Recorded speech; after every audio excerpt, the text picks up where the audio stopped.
All right, well, this is the fuel filter on my 2012 Mini Cooper. There's a lot of other videos out there that show you how to get this stuff off. The issue I was having was that my hands aren't strong enough to manually turn this thing, and it's really cold out, so I wasn't able to get enough oomph to get it open. They make that specialty tool to get this thing off that grips in there. That thing costs about 170, 180 bucks, and I'm not gonna do that. I even tried putting a tie-down strap around the base of it. You can kind of see that. Just cranked it on so that it wasn't really touching any of the materials that it could hurt.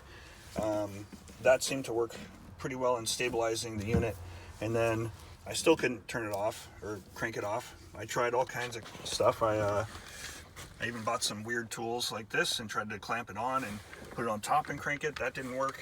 And then finally I went with an oil filter remover, and this one I think was like 4.5 inches, and it did happen to fit almost into these grooves.